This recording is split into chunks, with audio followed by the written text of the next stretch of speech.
Hi friends, ನಮಸ್ತೆ ಎಲ್ಲರಿಗೂ. ದೀರಾ ಬ್ಲಾಗ್ಸ್ಗೆ ನಾನು ನಿಮ್ಮ ಪ್ರೀತಿಯ ದೀಪಿಕಾ ಮಾತಾಡೋದು.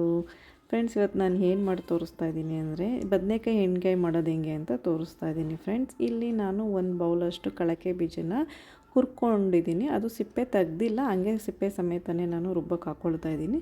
ಜೊತೆಯಲ್ಲಿ ಒಂದು ಚಿಕ್ಕದು ಒಂದು ಸ್ಪೂನಷ್ಟು ಕಪ್ಪುದು ಎಳ್ಳಾದರೂ ಪರವಾಗಿಲ್ಲ, ಬಿಳಿ ಎಳ್ಳಾದರೂ ಪರವಾಗಿಲ್ಲ, ಸ್ವಲ್ಪ ಬಿಸಿ ಮಾಡ್ಕೊಳ್ಳಿ. ಜೊತೆಗೆ ಒಂದು ಕಪ್ಪಷ್ಟು ನಾನು ಹುಚ್ಚೆಳ್ಳು ತೊಗೊಂಡಿದ್ದೀನಿ. ಇಲ್ಲಿ ಹುಚ್ಚೆಳ್ಳನ್ನು ಕೂಡ ಲೋ ಫ್ಲೇಮಲ್ಲಿ ಇಟ್ಕೊಂಡು ಬಿಸಿ ಮಾಡ್ಕೊಂಡಿದ್ದೀನಿ.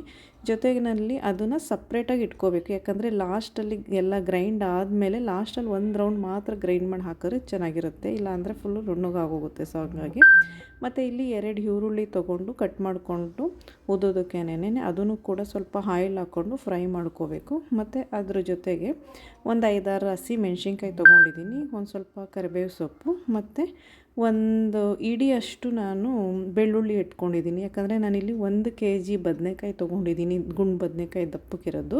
ಸೊ ಅದಕ್ಕೆ ನಾನು ಒಂದು ಇಡಿಯಷ್ಟು ಬೆಳ್ಳುಳ್ಳಿ ಹಾಕ್ಕೊಂಡಿದ್ದೀನಿ. ಮಸಾಲೆ ಜಾಸ್ತಿ ಬೇಕಿರುತ್ತೆ ಅದಕ್ಕಾಗಿಯೇ. ಮತ್ತು ಇಲ್ಲಿ ಬದನೆಕಾಯಿನ ಫಸ್ಟು ಫ್ರೈ ಮಾಡ್ಕೊಳ್ಳೋಣ. ನಾನಿಲ್ಲಿ 1 ಬೌಲಷ್ಟು ನಾನು ಕೊಬ್ಬರಿ ಎಣ್ಣೆ ಹಾಕ್ಕೊಂಡಿದ್ದೀನಿ. ನಿಮಗೆ ಆಯಿಲ್ ಏನಾರ ಜಾಸ್ತಿ ಆಗುತ್ತೆ ಅಂದರೆ ನಿಮಗೇನು ಅವಶ್ಯಕ ಎಷ್ಟಾಗುತ್ತೆ ನೋಡಿ ಅಷ್ಟು ಹಾಕ್ಕೊಳ್ಳಿ. ಮತ್ತು ಅದನ್ನು ಬದನೆಕಾಯಿನ ಫುಲ್ ಹಾಕಿ ಫ್ರೈ ಮಾಡಿ ಉರಿಯೋಕ್ಕೆ ಬಿಟ್ಬಿಡ್ಬೇಕು. ಎಣ್ಣೆನಲ್ಲೇ ಆದಷ್ಟು ಬೇಯಬೇಕು, ಅದು ನೀರು ಹಾಕಬೇಡಿ.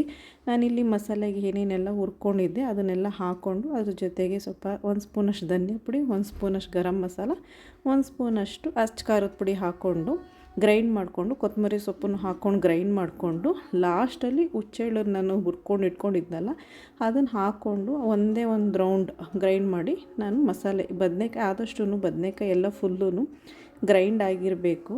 ಮತ್ತು ಇಲ್ಲಿ ನಾನು ಈ ಆನಿಯನ್ ಹಾಕ್ಕೊಂಡಿದ್ದೀನಿ ನಾನು ಚಾಪ್ ಮಾಡಿ, ಅದು ವೀಡಿಯೋ ಸ್ವಲ್ಪ ಮಿಸ್ ಆಗಿದೆ. ಸೊ ನಿಮಗೆ ಫ್ರೈಗೆ ಒಂದು ಆನಿಯನ್ ಹಾಕ್ಕೊಳ್ಳಿ. ಸೊ ಒಂದು ಆನಿಯನ್ ಹಾಕ್ಕೊಂಡು ಅದ್ರ ಜೊತೆಗೆ ಬದನೆಕಾಯಿ ಹಾಕ್ಕೊಂಡು ಮಿಕ್ಸ್ಕೊಂಡು ಏನು ಮಸಾಲೆ ರುಬ್ಕೊಂಡಿದೆ ಪ್ರತಿಯೊಂದನ್ನು ಹಾಕ್ಕೊಂಡು ನಿಮಗೆ ರುಚಿಗೆ ತಕ್ಕಷ್ಟು ಉಪ್ಪು ಹಾಕ್ಕೊಂಡು ಕಲಿಸ್ಕೊಳ್ಳಿ. ನೀರು ಮಾತ್ರ ನೀವು ಏನು ಗ್ರೈಂಡ್ ಮಾಡಿರ್ತೀರಲ್ಲ ಜಾರ್ನ ಅದನ್ನು ತೊಳೆದು ಅದನ್ನು ಹಾಕ್ಕೊಳ್ಳೋದು ಅಷ್ಟೇ ಫ್ರೆಂಡ್ಸ್. ಮಾತ್ರ ಸಖತ್ತಾಗಿರುತ್ತೆ. ಅದ್ರ ಜೊತೆಗೆ ನಾನು ನೀರು ದೋಸೆ ಮಾಡ್ಕೊಂಡು ತಿಂದೆ,